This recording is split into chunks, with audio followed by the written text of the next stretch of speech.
Barraco Filosófico.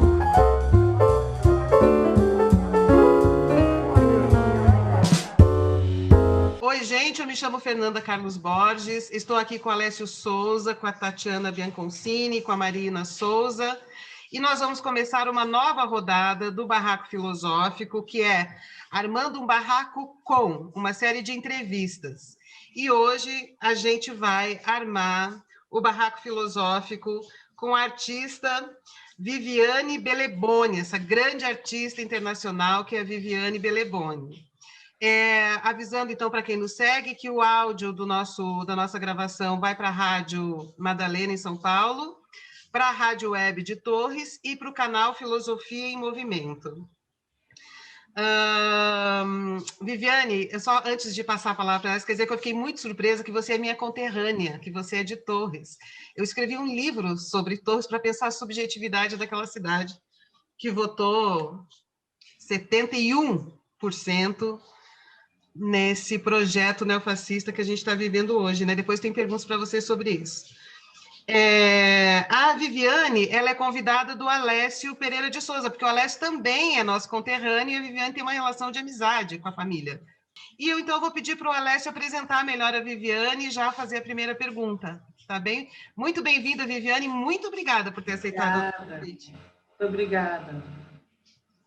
Viviane, muito obrigado. Repito as palavras da professora doutora Fernanda Carlos Borges para te agradecer, infinita gratidão por teres aceitado estar aqui conosco, abrindo essa brecha, né, na tua agenda em São Paulo, por ocasião da tua estada em São Paulo.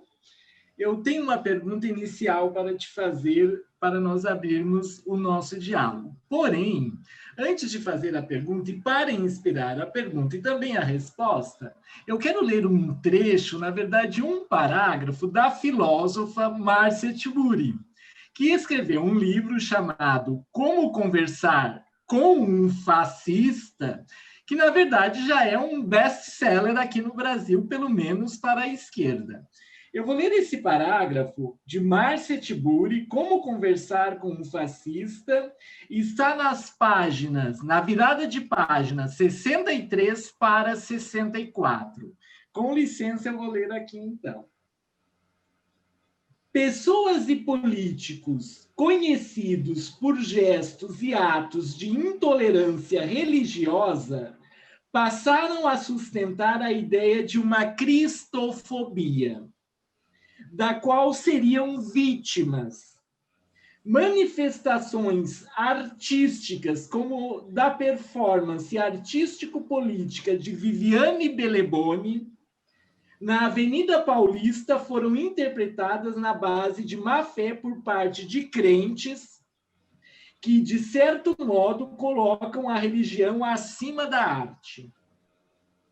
Sua performance, a performance de Viviane Beleboni, era uma evidente reação ao clima autoritário das próprias igrejas ou fiéis que fomentam o ódio, enquanto o projeto de Cristo, seu líder afirmava justamente o contrário.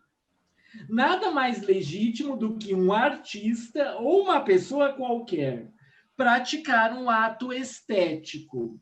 Ora, toda arte é política, mas há intensidades do elemento político nas obras de arte. E talvez algo que possa soar político demais, por dizer diretamente aquilo que ninguém ou quase ninguém quer ver, e possa ofender quem não conhece ou não está acostumado com a lógica interna das operações artísticas. Márcia Tiburi, dizendo tudo. Eu quero pegar o título desse livro, cuja leitura eu desde já recomendo, que é Como Conversar com um Fascista, o sujeito que não dialoga, o sujeito que nega ao outro o direito de existir simplesmente por ser diferente. Mas essa é a pergunta que vocês vão responder lendo a Márcia Tiburi. A resposta que eu quero da Viviane Beleboni, pegando o gancho do título do livro, Como Conversar com um Fascista, é Como Conversar com Viviane Beleboni. A palavra é sua. Bem, primeiramente eu queria agradecer a todos e todas que estão aqui. Obrigada pelo convite. Eu acho que para conversar comigo tem que ter um pouco de informação, né? Hoje em dia as pessoas não têm mais uma informação, na verdade, correta da realidade, né? A gente já vive num país onde é muito desigual, até mesmo pela falta de educação, né? Eu acho que, na verdade, isso é um projeto da própria política, fazer as pessoas serem ignorantes, não ter informação correta de determinados assuntos para poder dominar uma grande parcela da população, tanto que por isso que o último resultado das eleições deu no que deu, as pessoas foram muito fáceis de ser manipuladas por fake news e pelo ódio, né? Mas para conversar comigo, eu acho que as pessoas têm que ter um mínimo de educação e de informação, porque às vezes as pessoas falam do que elas viveram, que elas aprenderam, e infelizmente no Brasil a gente sabe como é que é a nossa educação, a gente sabe como o preconceito que existe ainda dentro das escolas, né? E claro que isso vem mudando cada vez mais, mas eu acho que é questão de saber do assunto, saber do que você vai falar, né? Eu também criei recentemente um canal no YouTube e eu fiquei muito assim, as pessoas falam, ai, por que você não faz mais vídeo e tal? E eu falava, gente, é complicado porque eu vou começar a falar de assuntos dos quais eu não tenho conhecimento total e eu acho que é bem complicado você falar de determinados assuntos do que você acha, do que você pensa, quando você não tem nenhuma certeza exata, ou quando você não vivencia aquilo. Então, eu tenho muito medo de falar coisas, às vezes, que, tipo, vão desagradar algumas pessoas, não no sentido de agradar, de gostar ou não, mas, tipo, de ferir pessoas, até mesmo porque eu já passei muito, e muitas comunidades passam por causa da ignorância e da falta de informação, né? Então, eu acho que para conversar comigo, realmente, de fato, tem que ter um pouco de informação sobre o assunto, porque as pessoas, elas, no Brasil, elas gostam de ser ignorantes. Às vezes eu vejo que elas gostam de ser ignorantes porque para elas é mais fácil não pensar, né? E às vezes elas são maldosas mesmo. E claro, tem a religião também que sempre vai lá né, pessoas que se dizem religiosas que vão lá e fomentam mais ódio para querer dominar essas pessoas e então, resumindo mesmo, acho que tem que ter informação, um pouco de educação, tem que ter a mente aberta para entender que cada pessoa vive num mundo, cada pessoa aqui é um mundo diferente, cada pessoa teve uma vivência diferente, morou numa cidade diferente, teve uma educação diferente, teve uma religião diferente. Então, cada pessoa é um mundo diferente. Não, a minha verdade é a minha verdade, a verdade de cada pessoa é única. Então, a gente tem que aprender a respeitar e ter informação sobre o assunto que a gente vai falar, para não só ser tipo achismo, eu acho, penso, o acho, penso não é o que realmente de fato é. Viviane, então eu queria aproveitar que você citou essa questão da religião e quero te fazer uma pergunta a respeito disso, né? Em 2015, depois que você fez aquela performance incrível, que já está no imaginário brasileiro, de você como uma mulher trans crucificada, quer dizer, sofrendo as dores de Cristo, né? Que foi uma coisa incrível, e um tipo de religioso entendeu que isso era uma afronta, né, às crenças dele e tal. Depois que você sofreu todas as agressões em função daquela performance na Parada Gay, né, o padre Júlio Lancelotti, que é católico, e o pastor José Barbosa Júnior, que é um pastor protestante, se encontraram contigo e lavaram os teus pés, né? Eu achei isso assim de uma potência artística incrível. E eu acho que talvez, junto com a outra, né, mas essa deles terem lavado os teus pés, talvez seja a peça de arte da performance mais relevante, mais importante do Brasil nos últimos tempos. Isso é incrível. Então, eu queria que você, minha pergunta, eu gostaria que você explicasse para o público que está nos ouvindo nas rádios, Madalena e na Rádio Web Tours, ou vendo o nosso vídeo no canal Filosofia em Movimento, por que é que esta ação que vocês três, você, o padre Júlio Lancelotti e o pastor José Barbosa Júnior, né, quando esses dois religiosos, líderes religiosos cristãos, lavaram os teus pés, por que esta ação pode ser considerada arte da performance?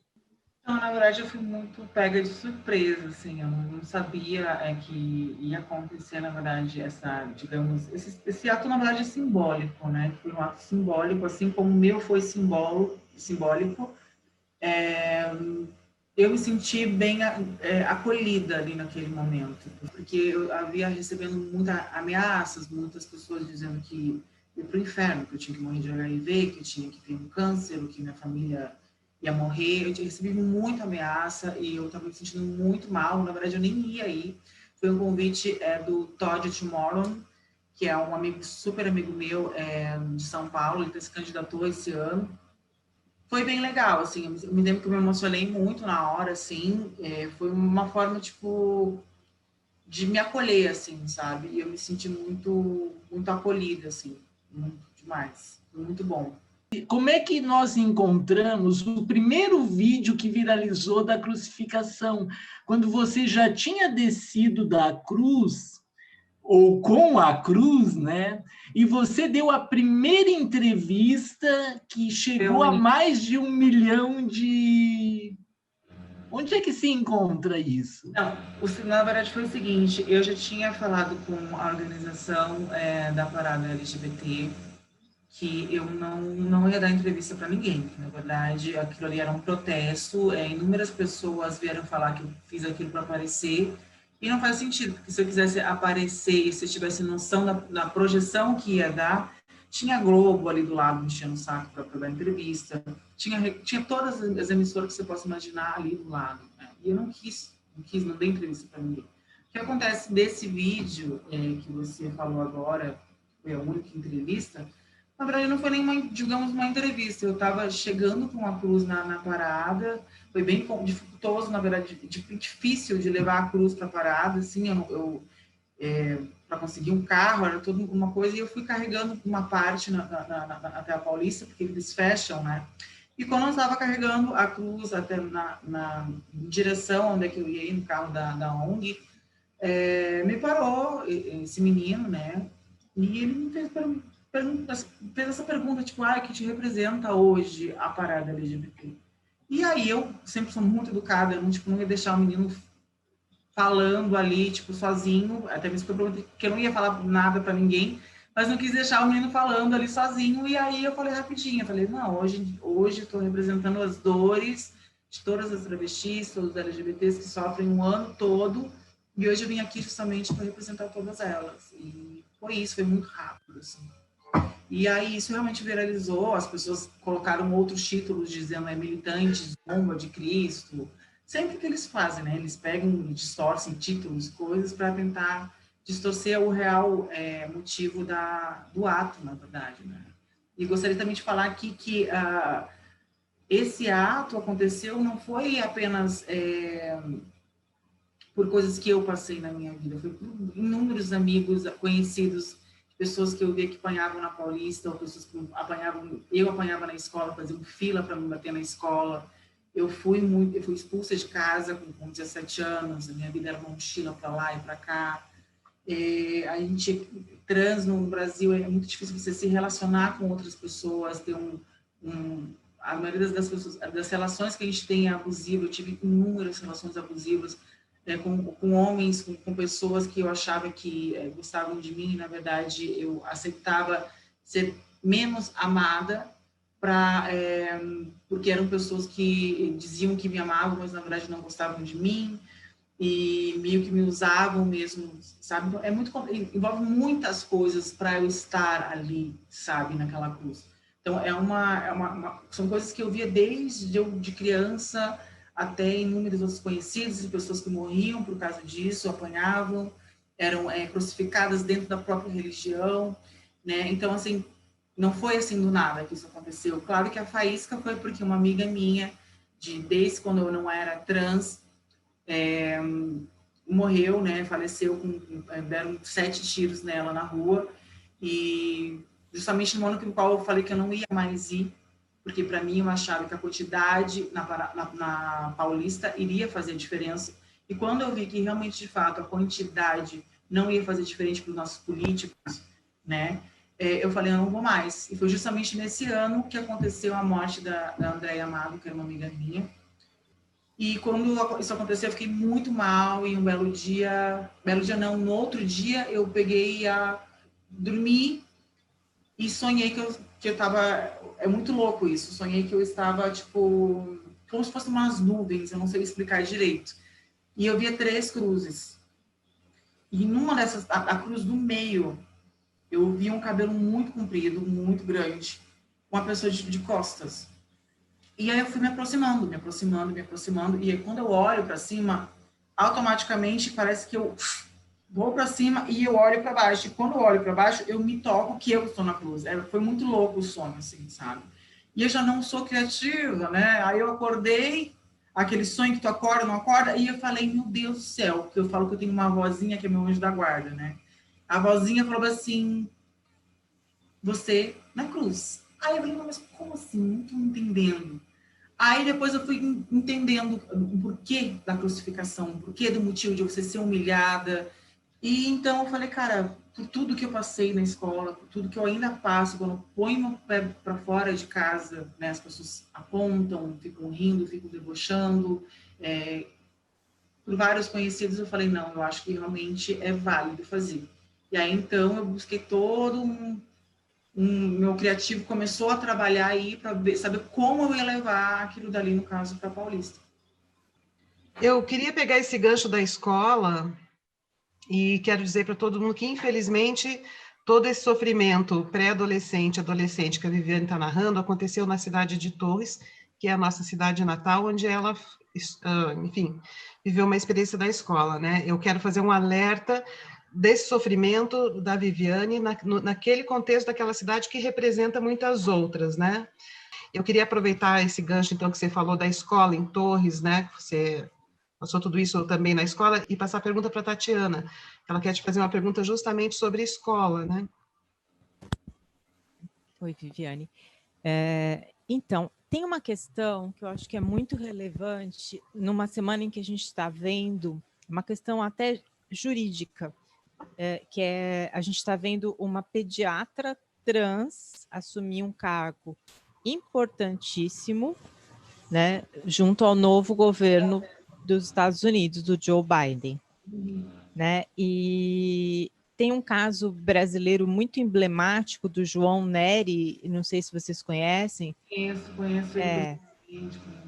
O João, ele fez a transição muito tardiamente, ele nem sabia, ele já era psicóloga, no caso, e quando ele consegue fazer, inclusive a transição dele foi feita numa época em que nem existia isso no Brasil, foi durante a ditadura, foi feita de uma maneira muito sofrida, ele procurava ginecologistas que faziam clandestinamente a retirada das mamas, e que foi uma coisa muito complicada. O que acontece é que quando ele consegue a identidade de João, ele não existe, ele passa a ser uma pessoa analfabeta, porque o currículo escolar dele todinho não é como João.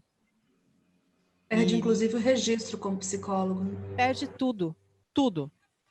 E um dos momentos mais felizes dele foi quando ele recebe, depois de toda a luta e etc., ele recebeu um título de, se não me engano, no Chile, de doutor honoris causa, acho que em psicologia. E essa questão, por que eu estou perguntando para você? Porque eu acho que negar, e você falou, a primeira coisa que você falou, a pessoa para conversar com a Viviane tem que ter informação, tem que ter educação. Eu acho que a primeira coisa que é negada à pessoa trans ainda na infância é o direito à educação, porque você está educando ela num sistema legal que é ligado a um nome, que quando ela consegue finalmente o nome social dela, o nome social ainda não é a identidade, mas digamos assim, quando ela consegue ter uma identidade legal no gênero em que ela em que ela existe, esse currículo escolar se perde. E queria saber o que você acha, o que você pensa sobre isso, se você pode falar o que você acha que seria correto, como que isso afeta. Eu acho que assim, existe uma institucionalidade que pretende colocar as pessoas trans na marginalidade através desse detalhe, que não é um detalhe, né? Vamos lá, a partir disso eu posso falar que não é fácil, porque eu me lembro da minha história, eu posso falar da minha vivência, assim, sabe? Era muito complicado eu ir para a escola. Eu me lembro que quando as agressões começaram, foram muito sutis, assim, sabe? Era mais porque eu não jogava futebol com os meninos e tal, e aí de vez em quando me chamavam de viado, de alguma coisa, na brincadeira. E desses palavreados, de repente, começa um tapinha aqui, um tapinha acolá, e quando você vê, já estão querendo, tipo, dominar a situação ali, né? Então, é uma coisa complicada, porque para uma criança entender que, na verdade, nem ela se entende, porque na escola não tem um ensinamento, né? A minha família não tinha informação também. Então, hoje em dia, eu fiquei um bom tempo sem falar com a minha família, mas eu também tive que me colocar, me pôr no lugar da minha família para entender que também eles vêm de origem italiana, vêm de cidades que não tinham informação, sabe? Não é questão de passar pano, não, é questão de informação, de ter o conhecimento, porque hoje em dia eu falo praticamente com todas as pessoas da minha família que têm a informação, sabe? Que tem vergonha de dizer assim, nossa, que as coisas que aconteceram, as coisas que me falaram, e, né? Então, assim, é tudo questão de informação. Mas aí vem aí que tá, a gente está na escola onde a gente tem que estar acolhido, né, ou acolhidas ali, a gente está ali para aprender, né, a ser humano, a gente está ali na escola para aprender a viver, né, então eu acho que seria essencial ter a educação de gênero, né, que eu gosto de falar que é educação de gênero, não é? Como é que eles falam, eles mudam até mesmo a palavra ideologia, não existe ideologia, existe informação. Educação é informar as pessoas que existe o diferente, que existe trans, que existe homem trans, que existe bi, que existe queer, que existe drag queen, que existe o que for, lésbica, o que for. Né? Então, é só ter informação. E como as pessoas do nosso país são muito ainda conservadoras, justamente por não ter essa educação, é bem complicado ter esse encaixe, né, de começar a vir a ter. Então, acho que é uma luta constante e não é fácil, como você falou. Eu fiquei muito chocada. Eu conheci o João Nery uma vez no programa na Rede TV, que eu participei, não conhecia a história dele, não sabia, mas fui buscar mais, e eu me emocionei, assim, muito, assim, com o livro, com trechos do livro dele, assim, né, e, nossa, eu fiquei muito, muito, muito feliz, até mesmo por ter conhecido ele, assim, sabe, na época também eu estava no Sex Box, que é um projeto que tem fora e vem para cá, sobre o movimento queer, trans, e, né, e eu conheci ele lá. E ele se encontrou junto com o Book Angel, que é um homem trans também. E os dois se abraçando, assim, chorando muito, porque eram como se fosse uma representatividade de cada homem trans, de cada, né? Tipo assim, nossa, eu passei isso aqui, eu passei isso. Tipo, foi muito emocionante, assim, até me arrepio de falar. Porque deve ser muito dolorido, sabe? Se hoje ele era muito mais velho que eu, muito mais maduro que eu. Claro, mas na época era uma coisa que, tipo, era praticamente impossível, as pessoas não tinham realmente entendimento. Se hoje ainda, na minha época, né, hoje em dia as pessoas são meio ignorantes, é diferente. Mas na minha época, tipo, ainda que eu não gosto de falar época, porque já fala que eu estou velha, né, mas enfim, alguns anos atrás, direto do túnel do tempo, as pessoas ainda estavam começando a tentar, e estava aquela coisa assim de, sabe? Eu me lembro que eu ia direto no SOI, que é de Serviço de Orientação Sexual, do Jorge Lacerda, e viviam passando pano, né? Tipo, passando pano, não, mas deixa, lá. E eu não sabia que eu era gay ainda. Eu não me aceitava porque eu achava que ia ser um problema para mim. Então, quando eu realmente, de fato, eu me aceitei, né? Que foi uma das vezes que eu estava lá jogando vôlei, e o menino, o Edinho, lá. E era sempre o mesmo menino, quase sempre o mesmo menino, entre outros, né? E aí fui no SOI e ela falou assim, mas por que te incomoda tanto? E aí veio a vozinha, né, na cabeça, porque você é viado, se aceite gay, se aceite viadinho, poc-poc. E aí quando caiu a minha ficha, eu falei, gente, foda-se, agora eu vou ter que ver o que eu vou, como é que eu vou, né, e enfim, foi indo. sabe? Mas foi bem complicado, assim. Eu me lembro que, antes disso, eu tinha muito medo porque eles me batiam muito. Eu era muito agredida, eu era humilhada demais na escola, tentavam puxar minhas calças, coisas assim que, cara, era muito, muito, muito pesado, assim. Eu acho que era muito pesado para uma criança, sabe? Tipo, tinha 14, 15 anos, eu acho que é uma coisa pesada, sabe? Professores, Aí, de alguma maneira, te protegiam? se eu te falar que dois dois dos que me batiam eram filhos de professores,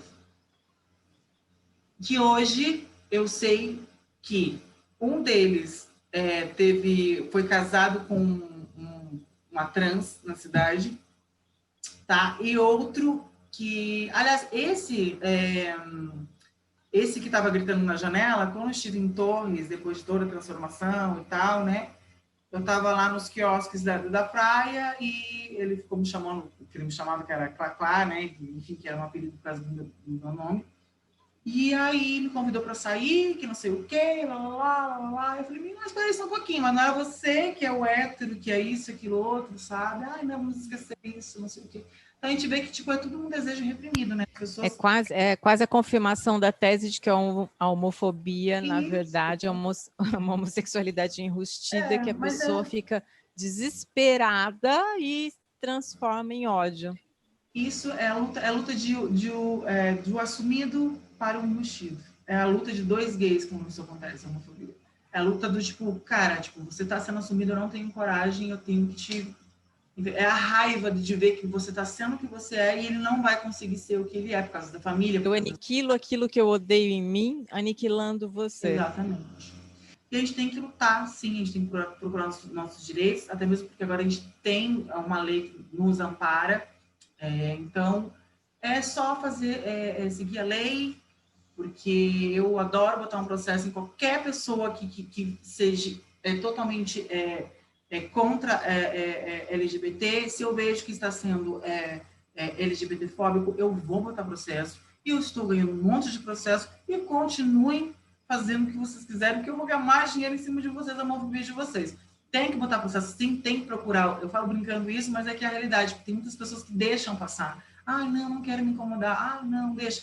E se você não vai atrás, se você não faz um BO, se você não registra realmente de fato, eu tive problemas antigamente que eu tinha medo, né, como fui ameaçada, né, até na época, então eu tinha muito medo de ir, assim, de me chamarem, porque eu já tinha ido antigamente também na polícia, me chamavam no masculino, então era constrangedora, eu já não estava numa fase boa, a gente já não vai na delegacia porque quer, a gente vai porque realmente precisa, e aí você vai lá, o delegado te chama no masculino, o policial rindo, então esqueçam isso, vocês estão, agora tem uma lei que ampara, né, que faz pouco tempo que tem, e vão atrás, é sempre o que eu falo, assim, tem que ir atrás e lutar, e é isso. Marina? Lembrando que, voltando à questão da escola aqui, eu acho interessante falar que o defensor público João Paulo Carvalho Dias, que é presidente da Comissão de Diversidade Sexual, da OAB, ele colheu os dados que o Brasil concentra 82% da evasão escolar de travestis e transgêneros. A maioria tem um tempo máximo de escola de 4 anos, por uma questão aí do bullying, da homofobia, da transfobia, né? E aí é de se pensar também o que a escola faz com isso, como a Viviane falou, e eu já vi até em outras entrevistas, que se levava isso para a direção e ficava uma coisa assim, meio que vista grossa, né? Para toda a sua dor, para todas as coisas que você trazia. E você tinha também dificuldade de chegar e relatar isso em casa, porque você ainda estava num processo de se descobrir. Então, é uma violência que as pessoas não sabem, mas a pessoa LGBT, às vezes, ela sofre essa violência fora e dentro de casa, né? Você não se sente acolhido nem fora nem dentro, porque dentro você não tem, às vezes, um amparo da família, e do lado de fora tem um mundo. Então... A questão foi exatamente essa. Eu, na época, eu ficava muito medo de ir como vou te explicar, de ir para casa e simplesmente não ser acolhida ou ser tratada talvez da mesma forma que eu estava sendo tratada na escola. Eu não sabia o que poderia acontecer. Acabou acontecendo meus medos, né, que foi expulsa de casa, por ignorância, por várias coisas, então... É complicado, né? Mas não tinha acolhimento nenhum na escola. Eu acredito que hoje em dia, eu creio, né? Não sei, que tem mais uma forma de diálogo, mas eu me lembro que era sempre, não, deixa pra lá, era uma coisa muito tranquila, assim, tipo, para não, mesmo uma passada de pano que a gente fala hoje em dia, sabe, não, nada acontecia, assim. Eu tampouco queria levar para minha família, né, uma vez eu levei falando que estavam querendo bater, e aí minha mãe ficou fazendo 20 mil perguntas, e aí eu me sentia constrangida também de falar. E aí tu acaba apanhando quieta, porque a escola não faz nada, a sua família tampouco pode saber, porque você vai se sentir mal, vai ter que explicar uma coisa da qual você tem medo de ser expulso de casa, então é tudo muito complicado, assim, o sistema, na verdade, que nem me falam, o sistema, ele é totalmente transfóbico, LGBTfóbico, assim, mas eu acredito que com o tempo as coisas mudam, né? E muita luta também. E hoje, quando você vê essa mulher trans, médica, representando a função dela no governo da nação mais importante do mundo, o que isso faz em você, assim, tipo, simbolicamente? Pelo fato dela ser médica, não pelo fato dela ser trans. Entende? Eu acho que isso é muito bom, eu fico muito feliz, não só por mim, mas por toda a classe LGBT, porque foi como eu acabei de falar, eu acho que ela lutou muito para estar ali, não foi fácil para ela estar ali. Mas isso prova que realmente vale a pena você lutar, mesmo as pessoas gritando no meio da rua que você é isso, aquilo outro, você apanhando na escola, você sendo expulsa de casa, você tendo inúmeros obstáculos, assim como eu também vejo que na verdade, o movimento negro também tem dificuldade de conseguir uma faculdade. Eu acho que é um movimento, tipo assim, que também tem a ver um pouco com isso, sabe? É muito difícil de você entrar numa escola, é difícil sua família aceitar antes de colocar para fora de casa, ou se você não tem, às vezes, atritos, porque eu não consegui terminar, digamos, meus estudos, porque eu tinha atritos na escola e também dentro da minha casa. Então, eu não conseguia ter inteligência, tipo... É uma expulsão institucionalizada do sistema educacional. E aí não conseguia. Então, quando você vê exemplos, né, porque acaba sendo um exemplo maravilhoso, assim, você, acho que te dá mais coragem de dizer assim, nossa, não, vamos, conseguimos, né, porque realmente vale a pena e te dá muito mais ânimo, né, de ver que as coisas estão mudando lentamente, mas estão mudando. Viviane, você é atriz, né? Você tem um DRT, eu tava vendo o seu Instagram, o sinal sigam, muito legal. E aí eu tava vendo lá que você comentou que você tem seu DRT há 6 anos, ou que você, durante o Brasil, ficou 6 anos com DRT, acho que é isso, né? E por inúmeros motivos, mas que todos esbarram na transfobia, você nunca conseguiu exercer a sua profissão aqui. E agora você mora em Londres, não é isso?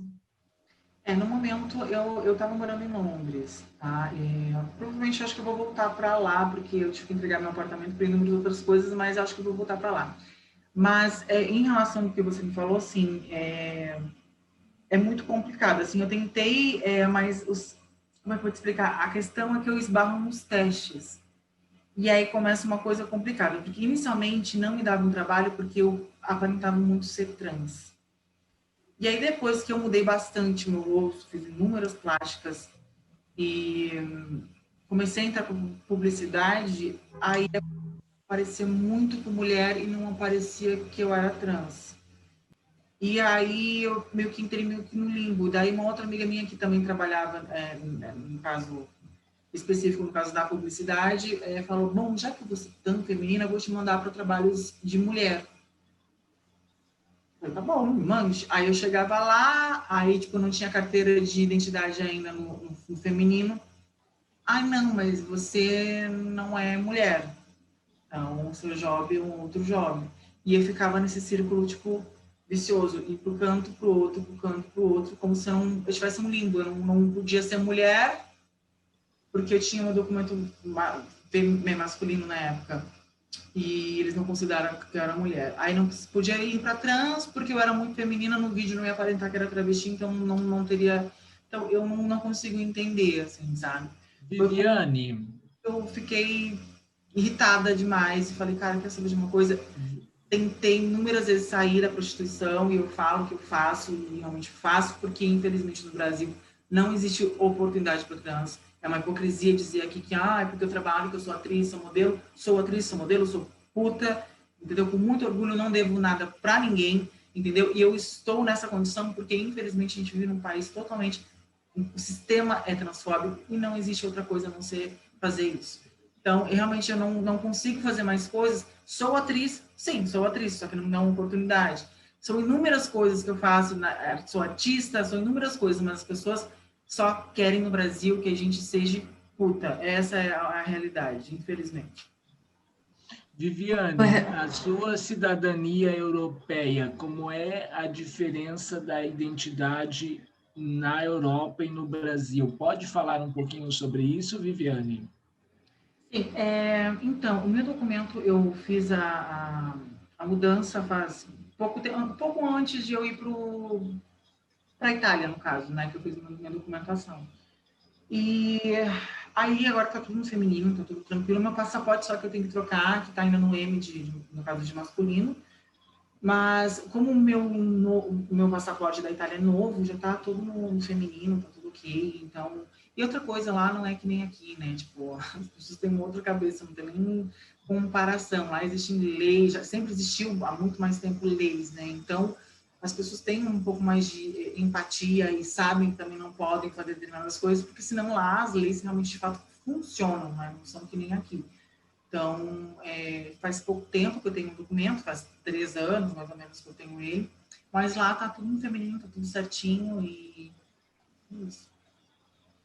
Lembrando que no Brasil 90% das mulheres trans e das travestis exercem a prostituição por falta de outras oportunidades de emprego, né? Isso é emblemático de uma sociedade doente, uma sociedade Sim, muito porque doente. o pai de família, mesmo o pai de família que sai com a gente, entendeu? Não quer te dar oportunidade na empresa dele. Mas Com aí certeza. ele paga para você estar numa rua e quer te pagar para estar no site para fazer ele de mulher. Aí ele não tem problema nenhum, entendeu? Mas na loja dele, na empresa dele, ele não quer sair. Então, é uma hipocrisia total e é até ridículo quando as pessoas vêm querer te colocar para baixo porque você é acompanhante. Eu não mato, não roubo, não faço nada para ninguém. É uma profissão que é mais antiga de todas, entendeu? A questão que a construção social que faz e demoniza, sabe? Como se fosse uma coisa de outro mundo. Eu não brigo ninguém a sair comigo, sai comigo quem quer, né? E é isso. Essa questão E da a educação, pergunta, eu acho que é só... amarrada com isso, entendeu? É como se você, negando o direito de estudar, ou a pessoa tem um talento, por exemplo, uma das raras áreas em que é aceito é cabelo e maquiagem. Isso é uma das raras áreas que emprega pessoas trans, porque não tem problema nenhum. Mas se ela não tem essa vocação, não tem esse talento, ela não tem outra opção, porque ela é institucionalmente empurrada para a marginalidade, no sentido de marginalidade, não de crime, mas de marginalidade da sociedade institucional profissional. Ela não pode ser auxiliar de escritório, ela não pode ser vendedora de shopping, atendente de café, e não consegue também fazer uma carreira acadêmica. Assim, normalmente existem já trans na carreira acadêmica no Brasil, né? Mas assim, ela tem assim, uma dificuldade de documentação para isso. Ela é excluída da oportunidade de viver uma vida normal. Ela é empurrada para a prostituição, que é a única forma. Fácil você falar que a maioria das travestis roubam. Não estou aqui passando pano também, mas assim, cara, a maioria de... Vocês tentam ver um outro lado, né? Que nem eu falo, assim, se vê um pouco... Imagina aí, eu tive todas as oportunidades da minha vida de roubar, de fazer mal para as pessoas, porque eu fui expulsa de casa muito cedo, eu fui para uma rua, na Farrapos, lá em Porto Alegre, tipo assim, a gente tem inúmeras coisas ruins que acontecem lá, quem mora lá sabe. Eu tive a oportunidade de roubar cliente, de fazer mal, como inúmeras outras faziam, puxavam chave e faziam, entram para as drogas também. Por quê? Mas por que entram para drogas? Você imagina que a cabeça de uma criança, às vezes, tipo de 14, 15 anos, que às vezes as trans são expulsas mais ou menos dessa idade, é expulsa de casa, apanha na escola, tipo assim, a própria família tipo, fala que você é um demônio, que você não vale nada, tipo, a tua autoestima já tá lá embaixo, entendeu? E aí, quem é que te acolhe? A prostituição. Ou você vira mendigo, ou você vai para a prostituição. Aí você vai para a rua, você encontra uma cafetina, né? E a cafetina diz que você pode fazer muito dinheiro, mais desse que você pague para ela, né? E você vai, e aí o psicológico, como é que tá? Se você não quer fazer aquilo, se realmente aquilo é um incômodo para você, como é que você... É a única opção, não tem alternativa, é isso. Então, o que acontece? Muitas sofrem demais com isso, por falta de família, por falta de carinho de pessoas que desde criança são do seu sangue, estavam próximos a você, que não querem te ver mais nem pintado de ouro. Elas vão para drogas. Por que as pessoas usam drogas? Para esquecer da realidade. Então, é todo um sistema, por isso que eu sempre falo, é o sistema que torna tudo isso muito mais complexo e muito mais deprimente, sabe? Então, é muito triste. E como você falou agora, é engraçado, porque às vezes eu falo assim, eu quero sair porque eu não aguento mais fazer isso, né? Quantas vezes eu falava isso e falo ainda, né? Mas ainda estou juntando meu dinheiro para ter um outro projeto, né? Que eu quero fazer quando eu vim para cá. Parece que você só serve para aquilo dali, né? Como inúmeras outras coisas, né? A mulher serve para lavar louça, arrumar, sabe? É umas coisas que isso me irrita profundamente, sabe? Demais, me incomoda muito. Por isso que eu sou muito irritada. As pessoas falam às vezes assim, nossa, Viviane, tu é muito estressada. Eu não sou estressada, eu não tenho paciência, eu não tenho mais paciência. O mundo que me estressa. Estressado é o mundo. Demais. A Marina não conseguiu terminar a pergunta ainda, gente. Vamos deixar a Marina terminar a pergunta dela. Uma pergunta está ligada na outra, na verdade. A primeira é o seguinte: você foi para a Europa, como te recebeu? Você, como eu estava dizendo, você é uma atriz, você é uma performer. Se você conseguiu ocupar esse espaço da sua profissão, daquilo que você gosta, você não é cabeleireira, na Europa. Essa é a primeira pergunta. Se eles te acolheram melhor do que o Brasil te acolheu. E a segunda... Pode falar, desculpa. Não, imagina. E a segunda pergunta é o seguinte... É que as pessoas nos veem muito pelos rótulos, né? Eu sou sapatão, mas eu sou muito mais que uma mulher sapatão. Você é uma mulher trans, mas você é muito mais que uma mulher trans. Então, eu queria que você falasse quem é a Viviane que você gostaria que as pessoas vissem, além da Viviane mulher trans, que já é muita coisa. Mas eu imagino que, às vezes, você deve ficar de saco cheio de estar sempre respondendo pela mulher trans Viviane Beleboni. Quem é a Viviane? O que você gostaria que as pessoas vissem? Então, eu acho que o problema de toda a sociedade é realmente, de fato, o estereótipo, né? O negro, a trans, a sapatão, Então, tem muito estereótipo e acho que esse que é o problema. Eu acho que eu gostaria que as pessoas, em vez de me julgar, me conhecessem. Tudo é em relação à aparência, o que aparenta ali, mas as pessoas não param realmente para conhecer as pessoas de verdade.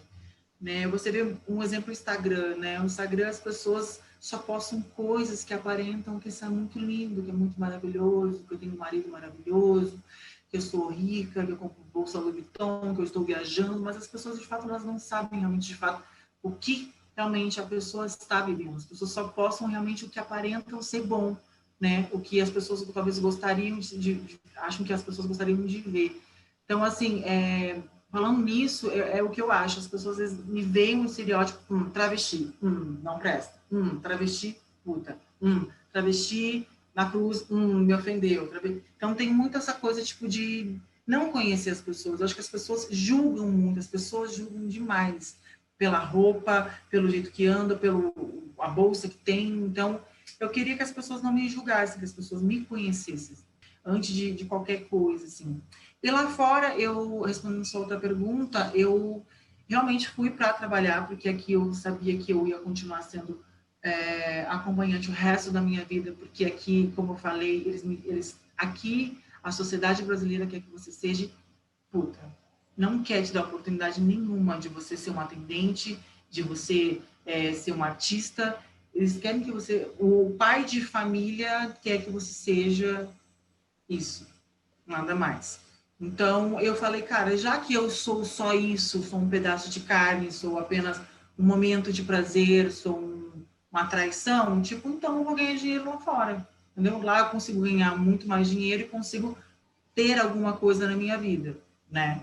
Eu não fui realmente com projeto nenhum, assim, mas muitas pessoas onde eu passei me conheciam e, tipo, sempre falam para mim, tipo assim, nossa, parabéns pelo que você fez. Muitas trans, muitas pessoas que em cidades totalmente desconhecidas, tanto em Londres, quanto Itália, quanto Suíça, que eu já estive, em inúmeros lugares onde eu já passei, as pessoas falam, nossa, parabéns, obrigado por ter me representado, eu entendi, aí vem às vezes o diálogo de conversar algumas coisas, e eu acabo fazendo amizade com essas pessoas. Então, eu acho que lá fora foi muito bem mais aceito do que aqui. Na França, eu me lembro que foi muito bem aceito, sabe? Então, assim, existem inúmeros lugares que foi para muitos lugares, né? Porque as pessoas entenderam, porque lá as pessoas têm educação, têm informação, então elas conseguiram ter o discernimento do que representava aquilo dali, né? Então, foi muito mais aceito, com certeza, do que aqui no Brasil. A Renata está com dificuldade de se conectar, então ela formulou uma pergunta aqui no chat, tá, Viviane? Ela diz assim, trans, o significado de trans, que é para além, através, como afirmar a força de estar para além, ou de se movimentar através dos gêneros. Afirmar o trans ou o gênero é estratégico, é posicional, ser trans é ter uma identidade em movimento? É a pergunta da Renata. Fale sobre esse T, que é tão interessante, porque é o T muito parecido com a cruz, né? A cruz é um T também. E o T ele é interessante porque ele é o último ele está lá no fim da sigla, né? Então ele é a minoria dentro de uma minoria que trabalha em duas frentes. Discriminado na sociedade e discriminado pela própria minoria. Eu estou aqui complementando a pergunta a Renata pergunta, ser trans é ter uma identidade em movimento? Se você for ver, eu acho, no meu Facebook ou no meu Instagram, eu falo que eu sou uma metamorfose ambulante, né? Que nem tem Raul Seixas. Porque acho que, na verdade, toda pessoa ela é um pouco trans, né? Acho que a gente se transforma a cada semana, cada mês. O que a gente tem certeza de uma coisa, às vezes, com o tempo, a gente tem uma outra visão, um outro conhecimento, um outro lado, e a gente vai se transformando e vai tendo um outro entendimento realmente do que é a vida, né? Eu acho que a gente vai morrer sem realmente entender nem 1% do que é a vida, do que realmente são as pessoas. Então, sim, eu sou uma metamorfose ambulante, eu mudo cada dia, às vezes eu tenho... Isso é muito complicado até mesmo para mim, porque às vezes eu mudo de opinião, às vezes as pessoas falam, tá louco, mas tal dia tu falou isso, mas eu falei, não, tá, eu falei isso porque eu não sabia disso e disso. A outra pergunta agora eu me esqueci exatamente qual que era, dentro do meio trans, como é que é? Então, assim, dentro todas as letrinhas, é bem complicado, porque a classe trans é uma das mais esquecidas, na verdade, e estereotipadas, devido a ter esse entendimento que agora eu vou mostrar de uma outra visão. Toda a classe LGBT, LGB, né, ou qualquer que seja você, que vive mudando isso, me incomoda muito, que eu já falei já para a militância, botar tipo movimento livre, movimento alguma coisa, que daí não precisa ter um monte de letrinha, e não precisa... E aí todo mundo se sente representado e tá ótimo. Você não vai estar sempre mudando essas letrinhas. A gente que é da sigla às vezes não entende, às vezes quem é de fora também não entende. Então, olha, movimento livre, movimento que nem a parada do orgulho LGBT, a LGBTQ. Aí em Porto Alegre, por exemplo, é o quê? Parada do orgulho livre. Orgulho livre, pronto, tá ótimo, tá englobado quem quiser, né? Então, eu acho que a ignorância, tá bom? O estereótipo não tem gênero, não tem sexualidade. Então, como a gente vive num mundo, um país, né, principalmente, que é muito machista, eu acho que todas essas gays, essas lésbicas, têm esse estereótipo errado de crescer com travesti marginal, travesti não vale nada. Então, isso não é porque você é trans, não é porque você é lésbica, não é porque você é gay, que às vezes você vai gostar porque o corpo é outra pessoa trans. Porque essas mesmas pessoas que são da comunidade, né, do mundo LGBT ali, elas cresceram ouvindo esses estereótipos, né? Então, assim, é difícil também você transformar a ideia dessas pessoas, a não ser que elas realmente, de fato, queiram realmente ter o conhecimento. Às vezes é uma questão de querer aprender, de ir atrás, porque a gente não teve essa educação na escola. Ah, tá, sou gay, mas, tipo, tá, eu não aprendi o que é ser travesti, eu não aprendi o porquê que elas são expulsas de casa, o porquê que, né, vão para marginalidade, vão porque querem, vão... Então, tem gays, lésbicas, eles têm essa coisa, porque não tem conhecimento, não tem informação. Então, também é por também ignorância, porque também não querem, às vezes, né? Porque hoje em dia a internet está aí, ainda mais você entendendo que é o movimento LGBT, que ia mais, agora tem o P, enfim. O movimento livre, né, que eu gosto de falar, a gente tem que se colocar no outro. Eu acho que quando as pessoas se colocassem um pouco mais, se colocarem mais no lugar do outro, as pessoas iriam entender um pouquinho mais. A Paula, você quer fazer alguma pergunta? Quero, eu anotei algumas coisas aqui, por coincidência. Olá, tudo bem? Tudo bem, Viviane. E por coincidência, hoje eu estava assistindo um vídeo da Lia Bracho, que ela fala do tempo em que ela passou com a cafetina dela, que foi um período muito tenso e tal. E aí você falando, né, tudo que você falou sobre as violências que você sofre desde você chegar num lugar e alguém falar, você não é mulher, ou até todo o seu percurso histórico de ter sido expulsa de casa. Como que você, né, acho que a primeira pergunta que me veio na cabeça é como você consegue manter a sua sanidade, porque são violências muito, muito pesadas, muito constantes e um ódio muito grande, e como você vê projetos de saúde mental para a população trans hoje? Foi muito complicado, porque eu tive que ir me aceitando aos poucos e cada vez mais me afastando da minha família, tive que afastar, porque eu sabia que ia ter problemas. Anteriormente, eu tinha meu pai puxou peru para mim lá de Torres, nos quiosques, falou que eu era doente, falou que ia me internar.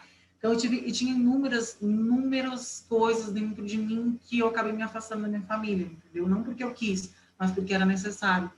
Então, com o tempo, eu fui me afastando. E eu sempre fui uma pessoa muito família italiana, de domingo comer churrasco com maionese, todo mundo gritar, falar alto e aquela coisa. Eu sempre fui muito família.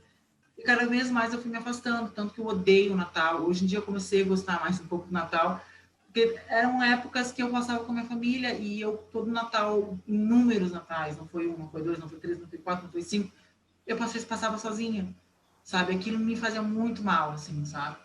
Então, assim, com o tempo me acarretou em depressão. Demorou, assim, para eu entender o que é depressão, mas claro, porque depois você vai revendo tudo que você passou, você entende até mesmo que você foi forte demais. Eu acho que, na verdade, a depressão, e principalmente essas... algumas doenças que dão, né, de tipo, não sei se fala doença, mas tipo, essas coisas de síndrome de qualquer coisa, tipo, né, é porque imagina, me agrediam sempre na escola, falando que eu, tipo, me botando para baixo, e aí a minha mãe também, tipo assim, parte da minha família, tipo, não entendia. Fui posta para fora de casa, aí trabalhei numa rua onde falavam que eu não queria ser nada, que eu era feia, que, né, então... E aí depois fui morar sozinha aqui em São Paulo e eu não tinha muitos amigos aqui. Depois, com o tempo, fui fazendo. Então, acarretou muito em depressão. Eu sempre tenho mania de... Eu até hoje tenho isso e eu trabalho muito isso, claro que mudou muito. De eu sempre me achar feia, de eu sempre... As pessoas falam, você fala isso porque você quer elogio. Não é questão disso, porque eu me olho na frente do espelho e eu vejo aquele menino. Eu não consigo me ver totalmente como eu gostaria. Começou a me acarretar inúmeras coisas com o passar do tempo, assim, porque a gente é forte demais, a gente acha que vai conseguir, e uma hora o corpo fala e aí não tem o que você fazer, tipo, você tem que só buscar um tratamento. Então, eu acho que seria essencial todo LGBT ter realmente, de fato, procurar, sabe, nem que seja um analista ou um psicólogo para você conversar de vez em quando, sabe, para você sim entender. Porque eu acho que eu demorei muito tempo para me entender. Porque eu passei muitos traumas na minha vida. Muitos, inúmeros traumas que me fizeram ser essa pessoa estressada. Não era tão estressada assim, sabe? Eu descobri há pouco tempo que eu tenho síndrome de borderline, que fala, né?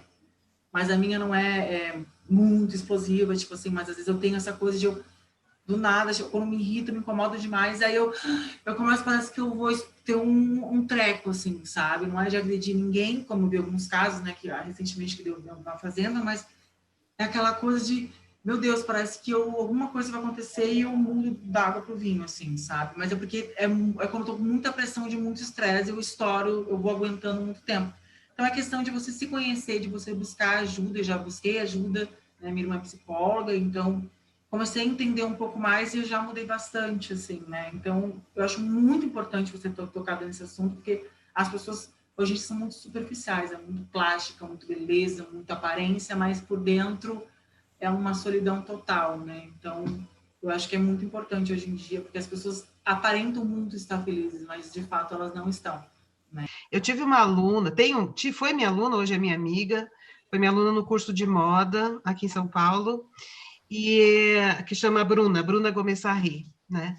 E ela, imagina, do interior do sertão da Bahia, e desde criança já se identificando como menina, mas com nome de menino, toda essa história, né? Então ela foi expulsa de casa muito criança mesmo. Quem apoiou ela a continuar os estudos foram os professores, no sentido de vir, de acolher, de ajudar, e de dar alimentação, e não sei o quê.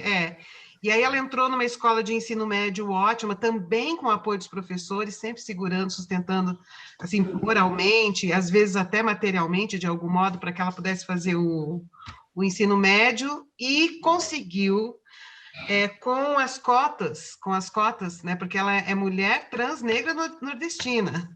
Imagina o peso da exclusão que pesou sobre ela, né, tendo sido expulsa da família. E aí conseguiu, com as cotas, entrar no curso com as cotas do ProUni. Cotas e ProUni, entrou no curso de moda com um grande percentual e concluiu a faculdade de moda e ainda mais agora, já estava difícil antes conseguir um emprego na área de moda, imagina agora em pandemia. Então a luta dela por emprego é terrível, porque nem na área de moda, que é uma área que a princípio acolheria mais, né, porque a moda discute identidade, discute gênero e tal, nem na área de moda ela consegue emprego. Mas a história que eu acho bonita, e ela tem um vínculo muito incrível com os professores, né, ela cria vínculos de proximidade, de amizade muito intenso com alguns professores, eu fui uma delas, porque ela está acostumada na história dela de que os professores são muito importantes, porque os professores de fato deram sustentação, e aí de novo voltando para a questão da escola, né, por isso que eu te perguntei lá antes no início, né, o quanto que se ao longo do teu desenvolvimento, porque você saiu da escola muito antes do que ela, você é uma mulher trans, branca, gaúcha, né, então pesa muito menos exclusão sobre você do que pesa sobre a Bruna. Mas ela teve esse apoio incrível dos professores, né? E aí antes você disse, não, olha, 2 filhos de professores era quem mais me infernizava, né? E em Torres, que é a cidade de onde você nasceu, eu e a Alessia também, embora a gente já tenha saído de lá há muito tempo, a comunidade, como é uma cidade muito abandonada em termos de cultura no inverno, uma cidade de veraneio, né? Os professores acabam tendo uma função muito importante na cidade, né? Porque são eles que oferecem pensamento, é a escola que oferece artes, enfim, tem toda uma coisa ali em torno da relação dos professores que é muito importante. Então, eu volto a te perguntar de novo. Teve quem te apoiou? Eles tiveram alguma importância? Eles passaram à margem dos teus problemas? Como que foi isso em Torres? Assim, alguns, sim, claro, apoiavam, mas a maioria, tipo assim, tipo, era uma coisa meio fingiam que não ouviam, assim, sabe? Até mesmo porque algumas pessoas não queriam se envolver, né? Então, assim, como eu falei antes também, foi que 2 tipo, filhos dessas professoras, tipo, me agrediam, né? E elas sabiam, e eu falava para elas, e era uma coisa tipo, isso é, ele fez, vou falar com ele e tal. Molecagem, levava-se na superfície. Exatamente. Então, era uma coisa que, tipo, não tinha muito o que eu fazer. Se a pessoa que é a mãe dele, que trabalhava na escola, não fazia nada, eu ficava pensando nisso, cara, se a pessoa é mãe, trabalha na escola, não consegue, tipo, o que eu posso fazer, né? Se eu vou no SOI, que é o Serviço de Orientação da Escola, e aí falam, deixa para lá, como é que eu ia me sentir? Eu não sabia o que fazer, eu tinha que apanhar quieta, né? Na época era isso, eu tinha que sofrer agressão física, de tudo que você possa imaginar, palavrão, escrevi horrores de coisas na minha classe quando saía, um quadro, palavras de baixo calão, então, psicologicamente ali foi uma coisa que foi me abalando, independente de eu ter amigas que eram muito próximas, que falavam não dá bola e tal, isso machuca a gente, sabe? Então, nós vamos aproveitar que este áudio também vai para a Rádio Web de Torres, para dar um alerta para as escolas torrenses que estão deixando a desejar quanto a esta questão. Um alerta para os professores, porque na cidade, essa rede de professores ela é extremamente importante e está falhando com relação a isso, falhou com relação a Viviane. Sabe, eu tenho até hoje problema de baixa autoestima por causa que as pessoas que realmente podiam ter feito alguma coisa por mim dentro das escolas não fizeram. E às vezes é uma palavra, você levar a pessoa que fez isso, né, na direção e falar e chamar os pais das duas pessoas para conversar. É questão de diálogo, entendeu? E pronto, acabar com aquilo, mas isso nunca foi feito. E é por causa do caso da Viviane que a gente quer discutir gênero na escola. Não é para transformar todo mundo em gay, não é para fazer todo mundo virar transexual, é para evitar que uma criança como a Viviane sofra o que sofreu. Só por isso que a gente quer discutir gênero na escola. Para evitar o sofrimento da Viviane, não é para fazer todo mundo virar Viviane. Tem que deixar assim bem claro desenhado, Viviane. Tem que deixar, mas é que as pessoas não entendem. A gente não escolhe nada, a gente percebe, o máximo que acontece é que com o tempo a gente percebe o que a gente é, né? Porque a gente é imposto a ser heterossexual, né? Então, o natural para a grande sociedade é isso. Então, com o tempo, às vezes a gente se percebe que não é aquilo dali. Qual que é o problema de mudar, né? Então, isso me incomodava muito. Eu tenho várias amigas, amigos que têm muito problema de autoestima até hoje, porque apanhavam na escola, porque chegavam na diretora, a diretora passava pano, não falava nada, sabe? Então, assim, foi bem complicado. Até mesmo me lembro que na época eu fazia coisas artísticas dentro da escola, eu fui várias vezes, tipo assim, sabotado dentro da escola pela diretora, por tudo que sabiam que eu ia fazer umas viadices lá, e eles não gostavam, não, sabe? Então, era bem complicado, assim, né? Mas fazer o quê? Desenhando. Identidade de gênero nas escolas é igual. Democracia, inclusão, respeito! É preciso desenhar, né? É preciso desenhar para evitar dissonância cognitiva. Eu queria fazer uma pergunta para a gente talvez deixar no ar, porque a gente sempre culpa o patriarcado. A culpa é do patriarcado para esse tipo de problema. Mas será que a culpa também não é do sistema capitalista? Por quê? Quando a Viviane fala, existe muita competição entre as T. Existe. Existe muita competição entre os gays. Existe. Existe muita competição entre as mulheres. Existe. A competição. A ideia existe muita competição entre os héteros. Existe. A ideia da competição é uma ideia intrínseca ao capitalismo, em que, para que eu possa sobreviver, eu tenho que aniquilar alguém, eu tenho que tirar o lugar de alguém. Então, até que ponto a culpa de todo esse preconceito, inclusive do preconceito tradicional das pessoas heterossexnormativas em relação às pessoas gays, trans e QI+, também não vem dessa competição de base por um lugar ao sol na sociedade.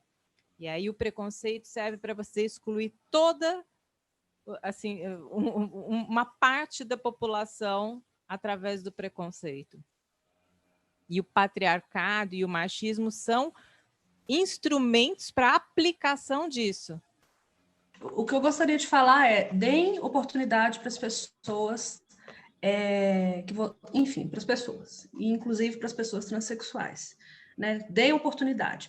Eu queria mostrar esse livro aqui de um cara genial, que é um homem trans, o nome dele é Thales Gabriel Moura, e o livro é Como Míseros Animais que Rastejam no Chão. É um livro que fala muito da transição dele. E eu queria ler um poema. E depois, se vocês quiserem, deixem um contato para mim que eu indico onde comprar, que ele produz artesanalmente lá em São João. O nome do poema é Escrever com o próprio corpo uma história. Escrever com o próprio corpo uma história bonita para habitar. Sinto que sou o universo inteiro. Imensidão. A coragem a desaguar no peito, tudo insuportavelmente doce. Abrir os olhos e viver. A natureza da gente tem um jeito faceiro de se fazer brotar. O dia em que nasci, eu já era grande demais. Olha quanta gente talentosa que a gente deixa de conhecer por preconceito e por ignorância. Deem oportunidade para as pessoas trans. Vou fazer um coro, dei uma oportunidade para as pessoas trans. Ah, tá. Deem oportunidade. Deem oportunidade para as pessoas trans. Acho que tem que fazer 3, 2, 1. Deem oportunidade para as pessoas trans. Gente, não tá funcionando isso. É no 3 todo mundo começa, pelo amor de Deus. Peraí. Vamos lá, Viviane, conta. Tá. 1, 2, 3. Deem oportunidade para as pessoas trans. Meu objetivo não era fazer um mapeamento do itinerário crucis da Viviane, né? Saber dessa via dolorosa, que a gente sabe que há, mas que eu achei que seria um barraco redundante, tautológico, se trabalhasse exclusivamente aquilo que o mainstream já explora à exaustão e ad nauseam na imagem que ele se vale da Viviane Beleboni. Então, meu objetivo era, em vez da via dolorosa, a via gloriosa, porque o cristianismo tem esse aspecto, né? Cristo não está na cruz, a cruz está vazia. Cristo está na glória. Do mesmo modo, a Viviane não está na Paulista, a Viviane está aqui conosco. Então, meu objetivo era mostrar para o nosso público do barraco, né? Como é que foi essa história? Porque pessoas têm história. E a história não acontece pelo capitalismo, pelo patriarcado. A história acontece apesar do capitalismo e apesar do patriarcado que desorganizam a vida, que tutelam a vida, que destroem a vida. Então, nosso objetivo ao trazer esta pessoa e esta identidade dessa pessoa era saber não da crucificação. A crucificação todos já sabem, mas da ressurreição e quantas ressurreições Viviane se viu na necessidade de enfrentar e de vencer e de ser top, de ser sucesso, de ser mega, total, absoluta, inconteste, poderosa, maravilhosa e internacional.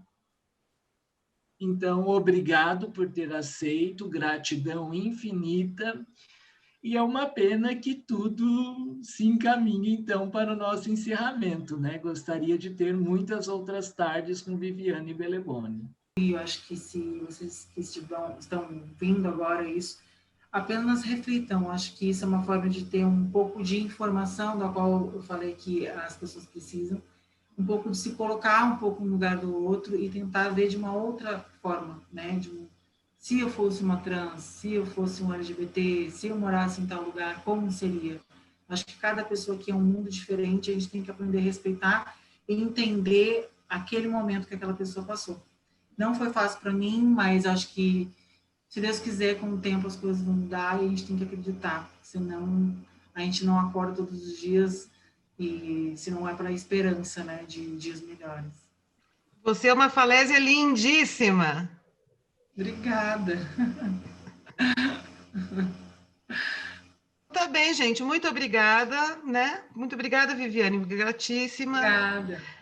Obrigada aos barraqueiros que estão aqui hoje, a Lécia Pereira Souza, que trouxe a Viviane para conversar com a gente, Marina Souza, muito obrigada, Paula Febre, muito obrigada, Tatiana Bianconcini e a Renata, que está com problema de conexão, a Renata Oliveira com problema de conexão entrando e saindo. Obrigado, Viviane. Muito Nossa, obrigada. muito obrigada. Foi Viviane. demais. Muito obrigada. Você é maravilhosa, viu? Um beijo. E é isso, força na peruca. Força na peruca. Tchau, gente.